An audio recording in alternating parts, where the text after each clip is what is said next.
বন্ধুরা, যখনই আকাশে শত শত মিসাইল বা ড্রোন ধেয়ে আসে, আমরা সাধারণত ইসরায়েলের আয়রন ডোমের কথা ভাবি।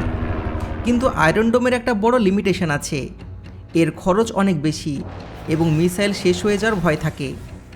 এই সমস্যার সমাধান করতে ইসরায়েল নিয়ে এসেছে তাদের লেটেস্ট ফিউচারিস্টিক টেকনোলজি আয়রন বিম।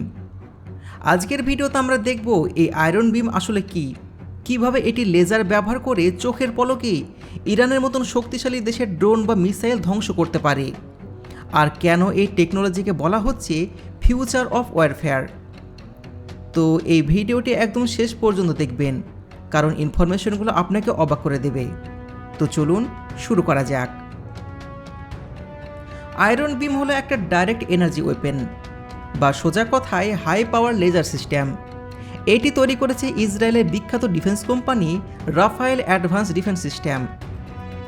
আয়রন ডোমের মতন এটি আকাশ থেকে কোনো ফিজিক্যাল মিসাইল ছুড়ে মারে না। এর বদলে এটি ব্যবহার করে 100 কিলোওয়াটের একটা সুপার পাওয়ারফুল ফাইবার লেজার।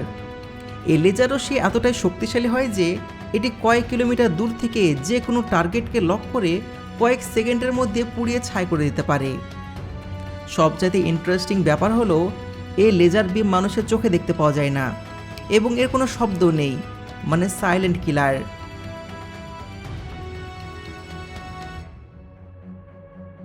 এবার আসি মেন মেকানিজমে, how it's work. Step 1, detection. Iron Beam কিন্তু একা কাজ করে না, এটি রাডার সিস্টেমের সাথে কানেক্টেড থাকে।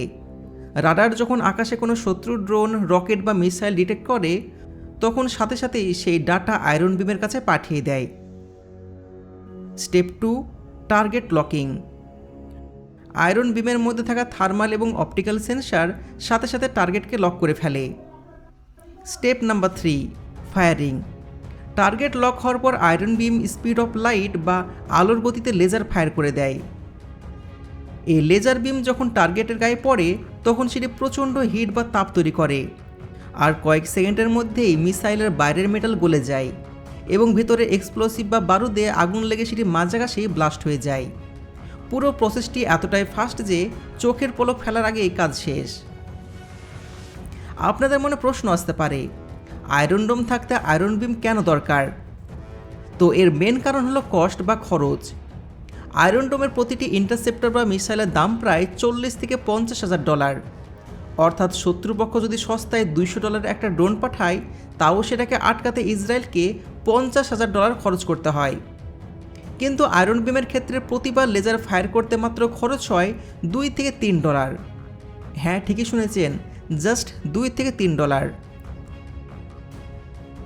আরেকটা বড় অ্যাডভান্টেজ হলো আনলিমিটেড ম্যাগাজিন। আয়রন ডোমে মিসাইল শেষ হয়ে গেলে রিলোড করতে হয়, যা বেশ সময় সাপেক্ষ। কিন্তু আয়রন বিমে যতদিন ইলেকট্রিসিটি বা পাওয়ার সাপ্লাই থাকবে, ততদিন এটি আনলিমিটেড লেজার ফায়ার করতে পারবে, আর কোনো রিলোডিংয়ের ঝামেলাই নেই। তবে আয়রন বিম কি এতটাই পাওয়ারফুল? একে হারানোর কোনো কি রাস্তাই নেই? হ্যাঁ, আছে। যে কোনো টেকনোলজির কিছু ড্রব্যাক বা লিমিটেশন থাকে।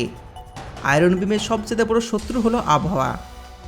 যেহেতু এটি একটি লেজার রশ্মি, তাই আকাশে যদি খুবই ঘন মেঘ, বৃষ্টি বা ধুলো ঝড় বা কুয়াশা থাকে, তাহলে লেজার বিম স্ক্যাটার বা ছড়িয়ে যায়। তখন এটি টার্গেটকে ফোকাস করতে পারে না এবং এর পাওয়ার কমে যায়।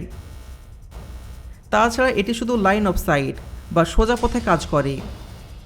এই জন্য ইসরায়েলের আয়রন ডোমকে পুরোপুরি বাতিল করছে না, বরং পরিষ্কার আবহাওয়ায় আয়রন বিম ব্যবহার করা হবে এবং আবহাওয়া খারাপ থাকলে আয়রন ডোম ব্যাকআপ হিসাবে কাজ করবে।